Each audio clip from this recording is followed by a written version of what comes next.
Hi friends, welcome to my channel Vijetha's thoughts. ಇವತ್ತು ನಾನು ನಿಮ್ಮ ಜೋಡಿ ಕಮ್ಯುನಿಕೇಷನ್ ಸ್ಕಿಲ್ಸ್ ಬಗ್ಗೆ ಮಾತಾಡಬೇಕು ಅಂತ ಅಂದ್ಕೊಂಡಿದ್ದೀನಿ. ಬಿಫೋರ್ ಕಮ್ಯುನಿಕೇಷನ್ ಸ್ಕಿಲ್ ಬಗ್ಗೆ ಮಾತಾಡಬೇಕಂದ್ರೆ ಒಂದು ಸಣ್ಣ ಕತೆ ಮೂಲಕ ಹೇಳಮ್ಮ ಅಂತ ನನ್ನದೊಂದು ಥಾಟ್. ಏನು ಕತೆ ಅಂದರೆ, ಒಂದೂರಲ್ಲಿ ರಾಜೇಶ್ ಅನ್ನೋ ಇರ್ತಾರೆ. ಆ ರಾಜೇಶ್ ಅನ್ನೋನು ದೊಡ್ಡ ವ್ಯಾಪಾರ ಇರ್ತಾನೆ. ಅವ್ನ ವ್ಯಾಪಾರದಲ್ಲಿ ಪ್ರತಿ ಸಲ ಸಕ್ಸಸ್ ಕಾಣ್ತಿರ್ತಾನೆ, ಎಷ್ಟೇ ದೊಡ್ಡದು ಮಾಡ್ಕೊತ ಹೋಗಲಿ. ಅಷ್ಟೇ ಅಲ್ಲಾರ್ದಂಗೆ ತನ್ನ ವೈಯಕ್ತಿಕ ಜೀವನದಲ್ಲಿ ಕೂಡ ಅವನು ಸುಖ ಶಾಂತಿ ನೆಮ್ಮದಿಯಿಂದ ಬಾಳ್ತಿರ್ತಾನೆ. ಅವನಿಗೆ ಇಬ್ಬರು ಗಂಡ್ಮಕ್ಳು ಇರ್ತಾರೆ. ಅವರಿಬ್ಬರು ಗಂಡ್ಮಕ್ಳು ಕೂಡ ಸಹ ಅವ್ರ ಅಪ್ಪನ ಮಾತು ಗೀರಿದ ಅರ್ಥನೇ ಇರಂಗಿಲ್ಲ. ಅವರಪ್ಪ ಏನೇನು ಹೇಳ್ತಾರೋ ಎಲ್ಲ ಪ್ರಿನ್ಸಿಪಲ್ಸ್ನ ಫಾಲೋ ಮಾಡ್ತಾ ಇರ್ತಾರೆ ಅವರು. ಒಂದ್ಸಲ ರಾಜೇಶ್ ಅವನಿಗೆ ಆರಾಮಿರಂಗಿಲ್ಲ, ಫುಲ್ ಇನ್ನೇನು ಸಾಯ ಪೊಸಿಷನ್ಗೆ ಇರ್ತಾನ ಅಂತ ಬಂದಿರ್ತಾರೆ. ಆವಾಗ ಏನು ಮಾಡ್ತಾನೆ, ಅವರಿಬ್ಬರನ್ನ ಮಕ್ಕಳನ್ನ ಕರೆದಿರ್ತಾನೆ. ನೋಡಪ್ಪ, ಇನ್ನು ನಾನು ಏನು ಆಸ್ತಿ ಮಾಡಿದ್ದೀನಲ್ಲ ಎಲ್ಲ ನಿಮಗೆ ಡಿವೈಡ್ ಮಾಡಿದ್ದೀನಿ. ಅದು ಆದಮೇಲೆ ನಾನು ಈ ನನ್ನ ಬಿಸ್ನೆಸ್ ಲೈಫ್ನಲ್ಲಿ ಸಕ್ಸಸ್ ಕಾಣಲಿಕ್ಕೆ, ಆಮೇಲೆ ನನಗೆ ಇಷ್ಟು ಶಾಂತಿ ನೆಮ್ಮದಿಯಿಂದ ನಾನು ಬಾಳಕ್ಕೆ ಒಂದು 4 ಪ್ರಿನ್ಸಿಪಲ್ಸ್ನ ನಾನು ಫಾಲೋ ಮಾಡ್ತಿದ್ದೀನಿ. ಆ 4 ಪ್ರಿನ್ಸಿಪಲ್ಸ್ ಏನೇನಂತ ಅಂದರೆ, ಒಂದನೇದು ರುಚಿ ರುಚಿಯಾದ ಊಟ ಮಾಡಿರಿ. ಎರಡನೇದು ನೆಮ್ಮದಿಯಾಗಿ ನಿದ್ದೆ ಮಾಡಿ. ಮೂರನೇದು, ನೀವು ಯಾರಿಗೇನ ರೊಕ್ಕ ಕೊಡ್ರಿ ಮತ್ತು ವಾಪಸ್ ಕೇಳಲಿಕ್ಕೆ ಹೋಗಬೇಡ್ರಿ. ನಾಲ್ಕನೇದು ನಾಲ್ಕನೇದು ಪ್ರತಿಯೊಂದು ಊರಿನಲ್ಲಿ ಒಂದು ಮನೆ ಮಾಡಿರಿ ಅಂತ ಹೇಳ್ತಾರೆ. ಹೇಳಿ ಅವರಪ್ಪ ತಿರ್ಕೊಂಡ್ಬಿಡ್ತಾರೆ. ಅದಾದಮೇಲೆ ನೆಕ್ಸ್ಟ್ ಇಬ್ಬರು ಅಣ್ಣ ತಮ್ಮಂದರು ತಮ್ಮ ತಮ್ಮ ಭಾಗಕ್ಕೆ ಬಂದಿದ್ದ ಆಸ್ತಿನೆಲ್ಲ ತೊಗೊತಾರೆ. ತೊಗೊಂಡು ಆತ ಒಂದು ಊರಿನಲ್ಲಿ ಈತ ಒಂದು ಊರಿನಲ್ಲಿ ಸೆಟ್ಲ್ ಆಗ್ತಾರೆ. ಅಪ್ಪನ ಮಾತು ಇಬ್ಬರು ಅಣ್ಣ ತಮ್ಮಂದರು ಈ 4 ಪ್ರಿನ್ಸಿಪಲ್ಸ್ನ ಕಟ್ಟುನಿಟ್ಟಾಗಿ ಫಾಲೋ ಮಾಡ್ತಾರೆ. ಆದರೆ ದೊಡ್ಡವ ಏನಾಗ್ತಾನೆ, ಆ ಫಾಲೋ ಮಾಡಿದ್ದಕ್ಕೆ ಬಡವ ಅಕ್ಕಂತ ಹೋಗ್ತಾನೆ. ತನ್ನ ಖಜಾನ, ತನ್ನ ರೊಕ್ಕ, ಆಸ್ತಿ ಎಲ್ಲ ಖಾಲಿ ಆಗ್ತದೆ. ತನ್ನ ಊಟ ಕೂಡ ಗತಿ ಇರೋಂಗಿಲ್ಲ, ಅಷ್ಟು ಬಡವ ಅಕ್ಕಂತ ಹೋಗ್ಬಿಡ್ತಾನೆ. ಅದೇ ಪಕ್ಕದ ಹಳ್ಳಿಯಲ್ಲಿ ಇದ್ದ ತಮ್ಮ, ಆತ ಏನು ಮಾಡ್ತಾನೆ, ಭಾಳ ರಿಚ್ ಆಕ್ಕಂತ ಹೋಗ್ತಾನೆ. ಎಷ್ಟು ರಿಚ್ ಆಗ್ತದೆ ಅಂದರೆ, ತನಗೂ ಒಂದು ದೊಡ್ಡ ಅರಮನೆ ಥರ ಮನೆ ಕಟ್ಸ್ಕೊಂಡಿರ್ತಾನೆ. ಅಷ್ಟು ರಿಚ್ ಆಕ್ಕಂತ ಹೋಗ್ತಾನೆ. ಒಂದು ಸಲ ಅಣ್ಣ ತಮ್ಮನ ಮನೆ ನೋಡ್ಲಿಕ್ಕೆ ಬರ್ತಾನೆ. ನೋಡ್ಲಿಕ್ಕೆ ಬಂದಾಗ ಆತ, ಏನಣ್ಣ ಏನು ಈ ಪರಿಸ್ಥಿತಿ ಆಗಿಯಾ ಅಂತ ತಮ್ಮ ಕೇಳ್ತಾನೆ. ಏನು ಮಾಡಲಪ್ಪ, ಅಪ್ಪನ ಪ್ರಿನ್ಸಿಪಲ್ಸ್ನ ಫಾಲೋ ಮಾಡಿದೆ, ಅದಕ್ಕೆ ಹಿಂಗಾಗಿ ನೋಡು, ನೀನು ಚೆನ್ನಾಗಿ ಡೆವಲಪ್ ಆಗಿದ್ದಿ, ನನಗೆ ಭಾಳ ಖುಷಿ ಆಯಿತು ನನಗೆ ಅಂತ ಅಂತಾನೆ. ಇಲ್ಲಣ್ಣ, ನಾನು ಅಪ್ಪನ ಪ್ರಿನ್ಸಿಪಲ್ಲೇ ಫಾಲೋ ಮಾಡಿದ್ದೀನಿ, ಫಸ್ಟೇ ಬಾ ನೀನು ಊಟ ಮಾಡಮ್ಮ, ಆಮೇಲೆ ಅದ್ರ ಬಗ್ಗೆ ಮಾತಾಡಮ್ಮ ಅಂತಂತಾನೆ. ಅವ್ರ ಅಣ್ಣಗೆ ಬಂದಮೇಲೆ ಎಲ್ಲ ಉಪಚಾರ ಮಾಡ್ತಾನೆ. ಎಲ್ಲ ಆದಮೇಲೆ ಕೂತು ಮಾತಾಡ್ತಿರ್ತಾರೆ. ಮಾತಾಡೋಂಗೆ ಅವಾಗಂತಾನೆ, ಅಲ್ಲೋ ನಾನು ಅಪ್ಪನ ಪ್ರಿನ್ಸಿಪಲ್ಸೇ ಫಾಲೋ ಮಾಡೀನಿ, ನೀನು ಅಪ್ಪನ ಪ್ರಿನ್ಸಿಪಲ್ಲೇ ಫಾಲೋ ಮಾಡಿದಿ, ನಾನ್ಯಾಕೆ ಈ ಥರ ಬಡವಾಗಿನಿ, ನೀನ್ಯಾಕೆ ಈ ಥರ ಸೌಕಾರ ಆಗಿದಿ ಅಂತ ಕೇಳ್ತಾನೆ. ಅಣ್ಣ, ನೀನು ಏನೇನು ಮಾಡಿ ಹೇಳಿ ಫಸ್ಟೇ ಅಂತ. ಅಪ್ಪ ಹೇಳ್ದಂಗೆ ಮಾಡೀನಿ, ರುಚಿ ರುಚಿಯಾದ ಊಟ ಮಾಡು ಅಂತಂದಾನಪ್ಪ. ಸೊ ಅದಕ್ಕೆ ಏನು ಮಾಡಿದೆ, ರುಚಿ ರುಚಿಯಾದ ಊಟ ಅಂದರೆ ಎಲ್ಲ ದೇಶದಲ್ಲಿ ಇಂಥ ಚೆನ್ನಾಗಿ ಅಡುಗೆಯವರು ಶೆಫ್ಸ್ ಇರ್ತಾರಲ್ಲ ಅಂಥವ್ರನ್ನೆಲ್ಲ ಕರೆಸಿ ನಾನು ಅಡುಗೆ ಮಾಡಿಸ್ಕೊಂಡು ಊಟ ಮಾಡಿದ್ದೀನಿ. ಆಮೇಲೆ ಎಲ್ಲ ಊರಿನಲ್ಲೂ ಒಂದೊಂದು ಮನೆ ಮಾಡೋದು, ಎಲ್ಲ ಊರಿನಲ್ಲೂ ಒಂದೊಂದು ಮನೆ ಕಟ್ಸಿದ್ದೀನಿ. ಯಾರಿಗೇನು ಕೊಟ್ಟಿದ್ದು ರೊಕ್ಕ ವಾಪಸ್ ಕೇಳಬೇಡ ಅಂತಂದು ಹೇಳಿದ್ರು. ಸೊ ಎಲ್ಲರಿಗೂ ನಾನು ರೊಕ್ಕ ಕೊಟ್ಟಿದ್ದು ವಾಪಸ್ ಕೇಳಂಗಿಲ್ಲ ಅಂತಂದ್ರೆ ಜನ ಮುಗಿಬಿದ್ದು ನನ್ನ ಹತ್ರ ಕೇಳ್ಕೊಂತ ಹೋದರು. ಅಲ್ಲೇ ಅರ್ಧ ಖಜಾನಂದು ಖಾಲಿ ಆಯಿತು. ಆಮೇಲೆ ಸುಖವಾದ ನಿದ್ದೆ ಮಾಡು ಅಂತಂದರು.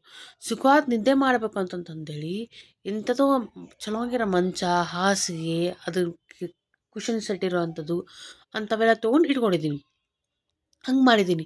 ಇಷ್ಟು ನಾನು ಅಪ್ಪನ ಪ್ರಿನ್ಸಿಪಲ್ಸ್ ಫುಲ್ ಫಾಲೋ ಮಾಡಿದ್ರು ಕೂಡ ನಾನು ಬಡವಾದೆ ಅಂತ ಆತಂತಾನೆ. ಅರೇ ಅಣ್ಣ, ಅಪ್ಪ ಹೇಳಿದ ಆ ರೀತಿ ಅರ್ಥ ಅಲ್ಲ, ಬೇರೆ ಅರ್ಥ ಇತ್ತು ಅಪ್ಪಂದು. ಏನು ಅಪ್ಪನ ಅರ್ಥ? ಎಲ್ಲ ಫಸ್ಟ್ ಪ್ರಿನ್ಸಿಪಲ್ ಏನು, ಎಲ್ಲ ಊರಿನಲ್ಲಿ ಮನೆ ಮಾಡು. ಎಲ್ಲ ಊರಿನಲ್ಲಿ ಮನೆ ಮಾಡು ಅಂದರೆ ಪ್ರತಿಯೊಂದು ಊರಿನಲ್ಲೂ ನಿಂದೇ ಆದಂಥ ಒಂದು ಫ್ರೆಂಡ್ಸ್ ನಿಂತ್ಕೊ. ಎಂಥ ಫ್ರೆಂಡ್ಸ್ ಇರಬೇಕು ಅವರಂದ್ರೆ ನಂಬಿಕೆಸ್ತರು ಇರಬೇಕು.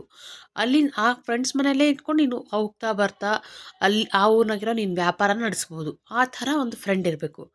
ಫ್ರೆಂಡ್ ನಾಟ್ ಓನ್ಲಿ ಇನ್ ವ್ಯಾಪಾರ, ಬಟ್ ಆತ ನಂಬಿಕೆಸ್ತನೇ ಇರಬೇಕು, ಆಪ್ಯಾಯತೆಯೂ ಇರಬೇಕು, ಆತಗೆ ಆತ್ಮೀಯತೆಯೂ ಇರಬೇಕು ಅಂತ ಒಂದು ಫ್ರೆಂಡ್.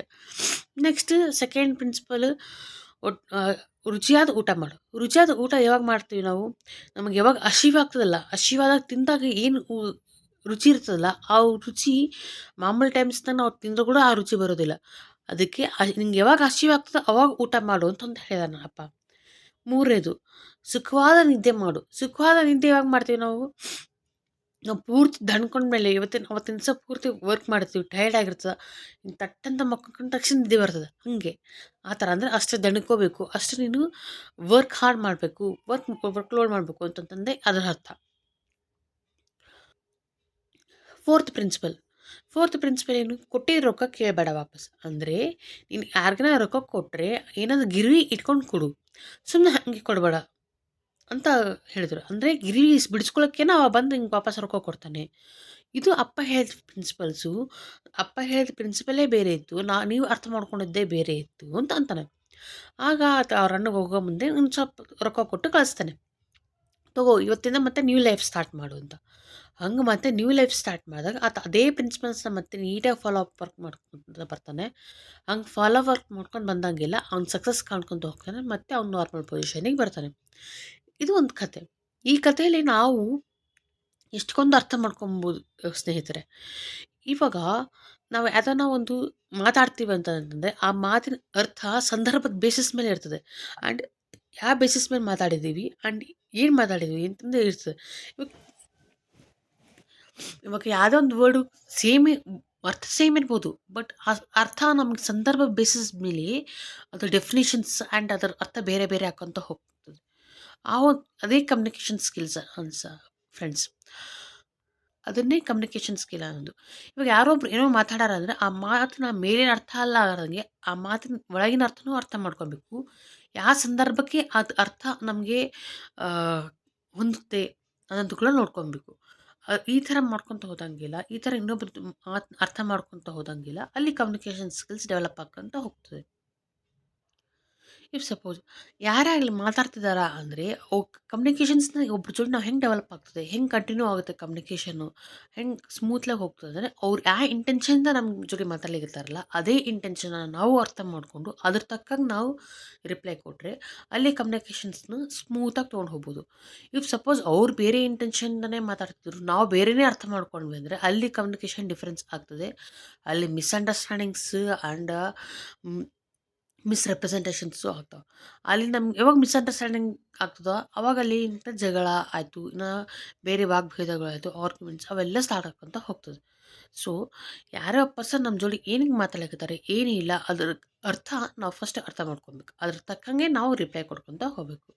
ಯಾವ ಇಂಟೆನ್ಷನ್‌ಯಿಂದ ಮಾತಾಡ್ಯಾರೋ ಅದೇ ಇಂಟೆನ್ಷನ್ನ ನಾವು ಅರ್ಥ ಮಾಡ್ಕೊಂಡು ಅದನ್ನೇ ನಾವು ರಿಪ್ಲೈ ಕೊಡಬೇಕು. ಇದು ಕಮ್ಯುನಿಕೇಷನ್ ಸ್ಕಿಲ್‌ನಲ್ಲಿ ಒಂದು ಕೀ ಪಾಯಿಂಟ್ ಅಂತ ಅನ್ಬೋದು. Thank you friends. ಧನ್ಯವಾದಗಳು. ಹೀಗೆ ನನ್ನ ಚಾನಲ್ಸ್ನ ನೋಡ್ತಾ ಇರಿ, ಸಬ್ಸ್ಕ್ರೈಬ್ ಮಾಡ್ತಾ ಇರಿ. ಧನ್ಯವಾದಗಳು.